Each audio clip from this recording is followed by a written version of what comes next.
네, 이어서 외신을 통해서 기업 이슈들 살펴보는 픽미업 시간입니다. 오늘도 매일경제신문의 추동훈 기자님과 함께하겠습니다. 안녕하세요. 네, 안녕하세요. 네, 실적 시즌이니만큼 오늘 좀 기업의 실적들에 대한 기사들 많이 준비를 해주셨는데요. 자, 첫 번째로 살펴볼 기업 어떤 기업일까요? 네, 실적 발표가 되면서 주가에도 변동성을 크게 주고 있는 상황입니다. 첫 번째 소식은요, 테슬라 소식입니다. 테슬라의 실적이 나왔는데요, 예상보다도 더 안 좋게 나오면서 주가가 큰 폭으로 흔들리고 있습니다. 네, 기사 체크해 보시죠. 대규모 가격 인하 후에 이 테슬라의 이익이 44% 급감했다는 기사인데요. 어느 정도 예상을 했던 내용이긴 하지만 그럼에도 시장에는 충격으로 다가올 수밖에 없는 내용이 이렇게 발표가 됐습니다. 오늘 하루 참 많이 다뤄졌겠지만 그래도 다시 한번 정리를 좀 해볼까요? 네, 워낙 중요한 실적 발표이다 보니까요, 시장에서는 관심이 많았었고요, 뉴스도 쏟아졌다라고 보시면 될 것 같습니다. 사실 테슬라가 실적 발표를 하기 전에 시장의 우려에도 불구하고 이보다 뛰어넘는 깜짝 실적을 발표한 적이 많았습니다.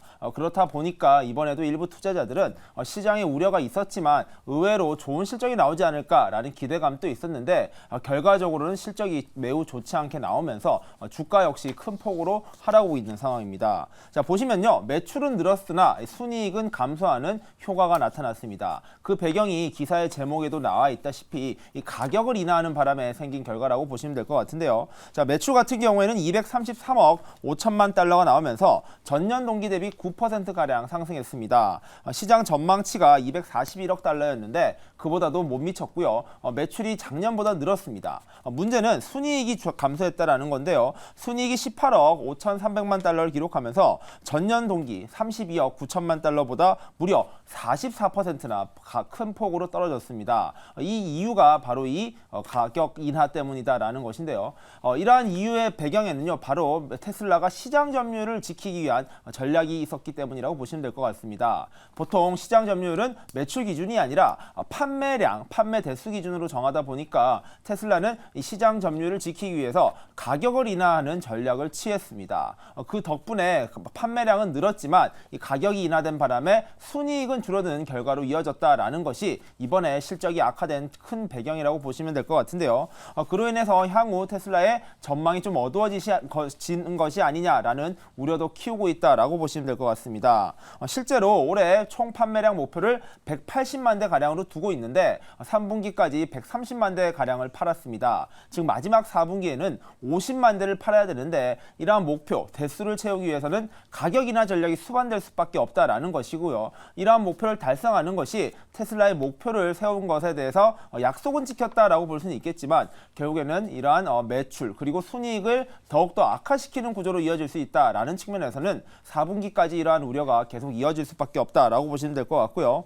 실적 발표 직후에 떨어졌던 테슬라 주가 지금 장이 개장하자마자 큰 폭으로 떨어지면서 현재 주가는 8% 이상 떨어져 있는 상황입니다. 과연 올해 장 마감할 때까지 얼마나 주가가 빠질지 좀 봐야 될 것 같고요. 220달러 선에서 거래되고 있는 테슬라 주가의 향방 굉장히 예의주시해봐야 될 것 같습니다.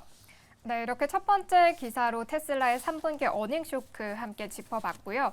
자, 이어서 두 번째 기사 살펴보겠습니다. 이번에도 실적 이야기죠? 네, 이번엔 OTT의 세계 1위 기업입니다. 넷플릭스 이야기인데요. 넷플릭스가 최근 2, 3년 동안은 계속해서 안 좋은 뉴스만 있었는데요. 오늘은 깜짝 소식을 전하면서 주가가 큰 폭으로 오르고 있는 상황입니다. 네, 먼저 기사부터 살펴보겠습니다.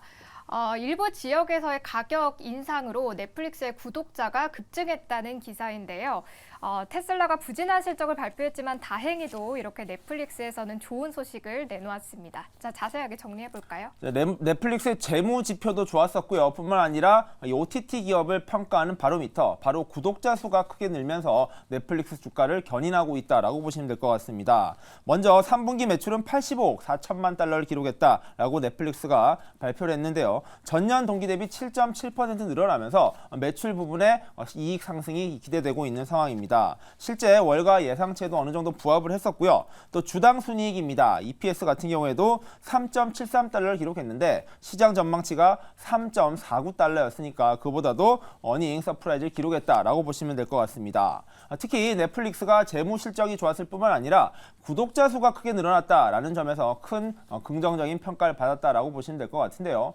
OTT 서비스 기업 같은 경우에는 아무래도 구독자 수, 정확하게는 유료 구독자 수가 얼마나 많으냐가 결국엔 매출과 순이익으로 직결되기 때문에 이 구독자 수에 따라서 주가가 크게 흔들린다라고 보시면 될 것 같고요. 실제로 이번 3분기 동안 876만 명의 신규 가입자가 추가되었다라는 목표 발표가 있었습니다. 이게 월가의 전망치가 600만 명 정도였는데 그보다도 270만 명 이상이 추가 가입을 했는 것으로요. 이러한 신규 가입자 수가 많이 늘어났다는 것이 넷플릭스에겐 긍정적으로 미쳤다라고 보시면 될 것 같고요. 3분기까지 누적 구독자 수는 2억 4,700만 명 정도로 결과를 기록하면서 결과적으로는 매우 좋은 숫자를 기록했다라고 보시면 될 것 같습니다.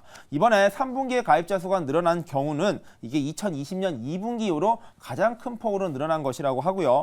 그만큼 넷플릭스의 미래도 좀 밝아질 것이다라고 이야기가 모이고 있습니다. 넷플릭스 같은 경우에는 이렇게 신규 구독자 수가 많이 늘어난 이유로 일본에서 큰 구독자 수가 늘어난 것으로 파악이 되고 있습니다.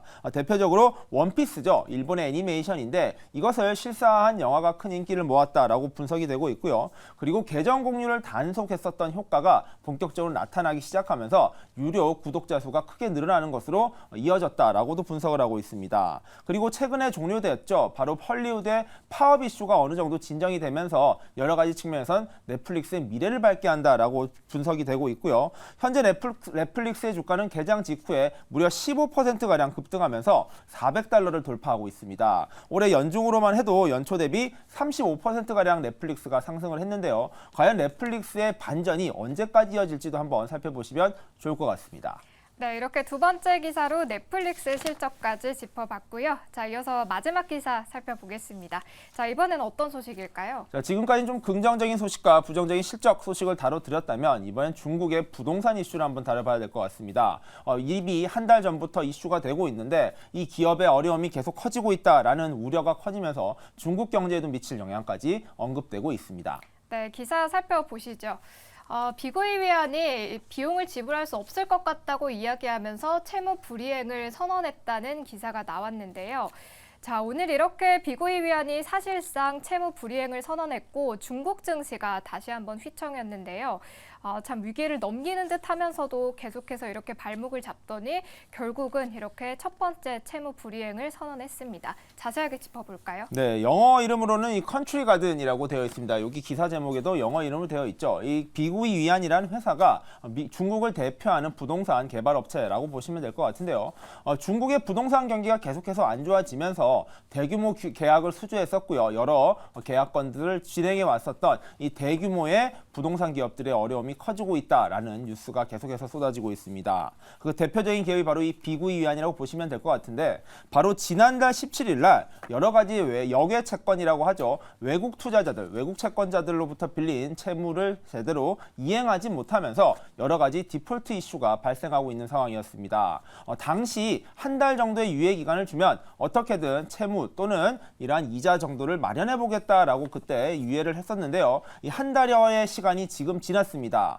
그러나 이 비구이 위안에서는 이 문제를 해결할 수 있는 역량도 되지 않고요. 그 의지조차도 보이지 않는다라는 분석이 나오고 있는 상황입니다. 자, 오늘 오전을 기준으로 해서요. 여러 채권자들이 여전히 이자 등에 대한 채무에 대한 탕감 또는 갚겠다는 소식이 들려오지 않는다라는 이야기를 연달아 하고 있는 상황입니다. 그렇다 보니까 미국 현지 그리고 중국에서도 이 비구이 위안이 사실상 채무 불이행, 디폴트 상황에 빠질 상황에 맞이했다라고 분석이 나오고 있는데요. 이렇다 보니까 비구이 위안이 과연 회생할 수 있을지에 대한 의구심은 강력히 커지고 있다라고 보시면 될 것 같습니다. 자, 디폴트가 현실화되면요, 채권단에서는 이 비구이 위안 쪽의 채무 고문과 본격적인 협상에 들어갈 것으로 예상이 되고 있습니다. 과연 이 부채 규모를 고려했을 때 채권을 제대로 회수할 수 있을 것인지 그리고 이자라도 받을 수 있을 것인지에 대해서 고민이 많이 늘어날 것으로 보이는데요. 이미 비구이 위안에선 지난 10일에 공시를 통해서 여러 가지 이자 문제 그리고 채무 문제에 대해서 상환을 할 여력이 없다라고 입장을 밝힌 상황입니다. 그렇다 보니까 이 비구이 위안을 둘러싸고 있는 여러 기업들 그리고 채권자들의 피해도 계속해서 커질 것이다라는 우려가 커지고 있는데요. 6월 말 기준으로 총 부채가 1,870억 달러, 한국 돈으로 따지면 약 253조 원에나 달한다고 합니다. 그만큼 그 규모가 크다 보니까 이러한 기업이 파산할 경우, 디폴트가 선언될 경우 미칠 영향에 대해서도 굉장히 큰 우려가 커지고 있는 상황인데요. 가장 큰 문제라고 할 수 있는 중국 내수의 부동산 경기가 여전히 부진한 측면에서 과연 이 비구이한 사태가 여기에서 마무리될 것인지에 대해서는 여러 의구심이 커지고 있는 상황입니다. 실제로 헝다그룹이라고 불리고 있죠. 또 다른 부동산 그룹인 이 헝다그룹도 여전히 어려움을 겪고 있는 상황으로 이어지고 있는 상황인데다가 중국 경기에 대한 회복 가능성에 대해서도 여러 우려가 커지고 있다 보니까 이러한 상황이 지속될 경우 문제가 도미노 현상처럼 번질 수 있다라는 우려가 커지고 있다라는 겁니다. 뿐만 아니라 이 두 기업들을 둘러싸고 있는 여러 관계사들이 많다 보니까 협력업체를 비롯한 중개업체 그리고 계약과 관련된 업체들까지 연쇄 부도 사태가 일어날 경우에 중국 경기에 미칠 수 있는 영향은 더욱 커질 수밖에 없다라는 것이죠. 그에 대한 해결책으로선 결국에는 중국 정부가 개입해서 이 문제를 해결해야 된다라는 이야기가 나오고 있는 상황인데 현재로서는 중국 정부에서도 섣불리 움직일 수는 없는 입장이라고 합니다. 왜냐하면 이러한 사적 기업을 도와주기 시작하면요. 사실상 중국 정부가 모든 기업들을 도와줘야 하고요. 그런 상황이 시작될 경우 그 문제 역시 중국 정부에서 전부 해결해야 되는 상황으로 이어지기 때문입니다. 이 말인즉슨 중국의 국영기업들은 어느 정도 버틸 수 있겠지만 사기업들은 버티기가 쉽지 않은 상황으로 이어질 수밖에 없다라는 우려가 커지고 있다는 건데요.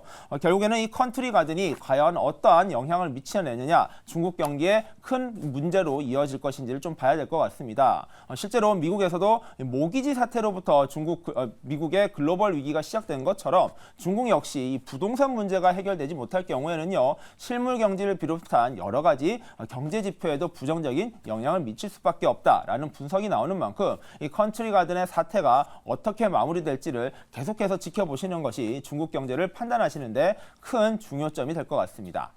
네, 이렇게 오늘 마지막 기사로는 비구이 위안이 사실상 채무 불이행을 선언했다는 소식 함께 살펴봤습니다.